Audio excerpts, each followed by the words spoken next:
How's it going, everyone? Chris here with the very final episode of my Black Ops class setup recommendation videos. In this very final, the last episode, I thought I'd do something a little bit special and kind of create the ultimate class. So this is a Black Ops try-hard class setup. So essentially the try-hard nickname is given to anyone who just goes out there and tries the best to win games. And to do that, we're going to make a combination of the best weapons and equipment.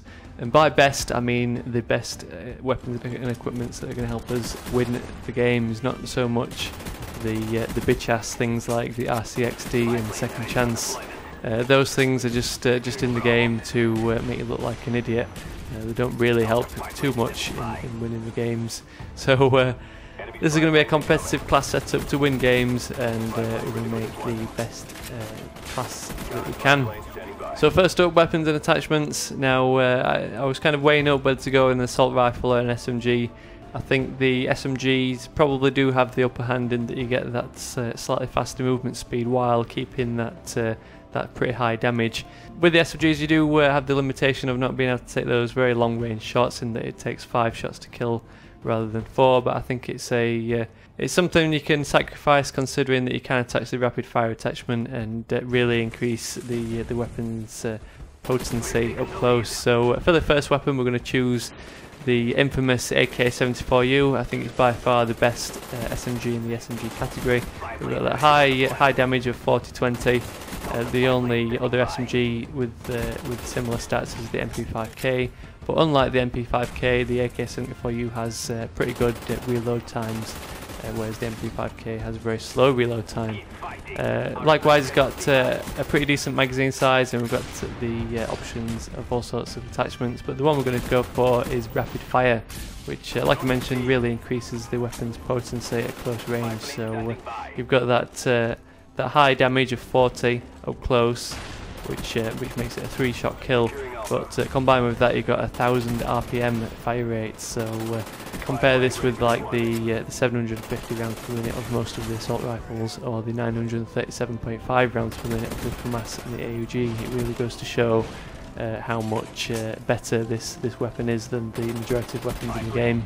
So second up, because we've got a class which is going to help us win games, we want to equip a launcher, in particular the Strela 3, just so we can use it to shoot down any enemy air support like attack helicopters or chopper gunners, or even counter spy planes. Obviously it just helps us win the game, so in team deathmatch we don't get those extra kills, and in objective games it doesn't stop your team from reaching those flags and bomb sites.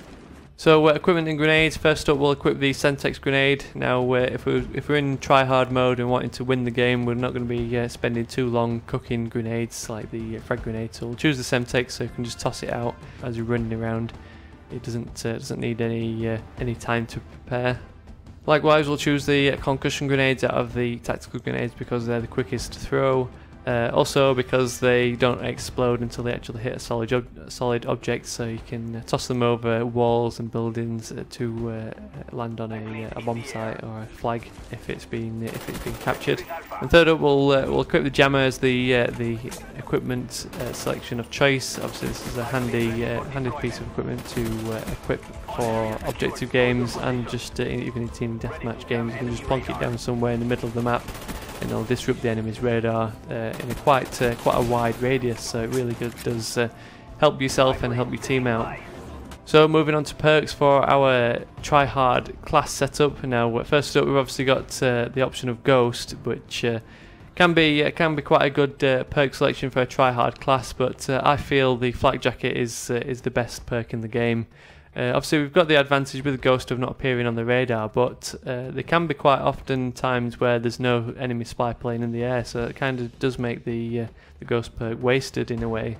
Also, because we're not silencing the AK74U, we'll still appear as a little red dot on the radar, so the Ghost perk can be handy, but I think there's better alternatives, which is why we've gone for Flak Jacket. With the Flak Jacket, you're protected at all times from RCXDs, claymores, grenades, noob tubes, RPGs, and even napalm. So it really does make a good all-round class, especially for objective games. It just kind of helps you stay alive, which obviously helps win those games. Second up, a good all-round perk is Sleight of Hand. We'll use this with our AK74U so we don't get stuck with our pants down trying to reload.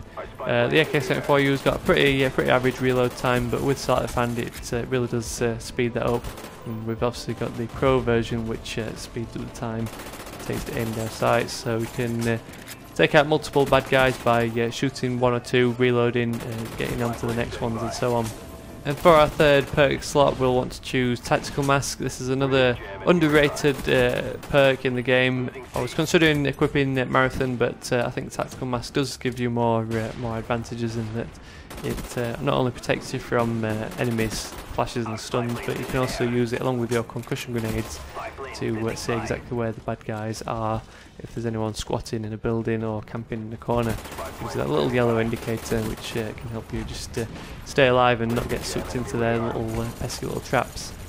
So to finish off our try-hard class setup, we'll pick Killstreaks that will best our chances to win those games. So first up we've got the spy plane. Obviously at 3 kills you can get one pretty easy, and it shows you where the majority of enemy players are on the map. It not only shows you that, but it also gives you an idea of where they're spawning from. So even though if there's a majority of enemy players using Ghost, you only need just a couple of enemy players not using non-Ghost perks to be able to see exactly where the enemy teams are spawning, so you can get into positions to take them out and you know exactly where they're going to be coming from. Next up at just 4 kills we've got the counter spy plane. Now like we just mentioned, the radar and using spy planes is really crucial to help you win games, so we can sabotage this for the enemy by equipping the counter spy plane. Obviously at 4 kills it's another one that's pretty easy to get, and it just disrupts their radar so they won't know where you are on the map. It's kind of like the next best thing to Ghost, in that even though we're running Flak Jacket will appear on the radar, but if we're disrupting their radar by getting 4 kills we can often use it to our advantage. And finally, obviously we've got all the options of the high kill streaks, but the one I prefer and the one that's pretty popular amongst the community is the AK74U Blackbird. With the high kill streak you can often maybe get maybe 4 or 5 kills. Maybe the dogs will get a few more, but if you equip the Blackbird it really does help you get a bucket load of kills when you consider that your whole team's got the AK74U up and the whole team can see exactly where the enemy players are. So as a whole, if you calculate how many kills you get from the AK74U and how many kills your teammates will get from the AK74U, it really does make a big difference, which is why we've got it for our 8th kill streak. So if you're wanting to go into Black Ops and get your try-hard pants on and win your games, this is the class for you. Give it a try, let me know how you get on, let me know if there's anything that you change about it, whether you change any of the weapons or equipment, so you've got any other preferences. I would say stick around for the next episode, but that's it for these Black Ops class recommendations. Do not fear though, I'll be getting back into them in Modern Warfare 3. I've just been getting a bit sick of Black Ops recently, so my next series will be combining the best Call of Duties, Call of Duty 4, Modern Warfare 2 and a little bit of Black Ops in there as well, just to keep me going when I get sick of the shenanigans in Modern Warfare 2. So stick around for those. If you enjoyed any of the episodes in this series, it'd really help me out if you just go back through and add a thumbs up or give them a favourite, or even make a playlist of them all to help them show up in search results. Obviously, if you think they're worthwhile sharing, it'd be very much appreciated if you pass them on to your friends and family, or even give any of the bigger YouTubers a little tap on the shoulder and point them my way. So thanks for watching. I'll catch you in my next series, so stay tuned.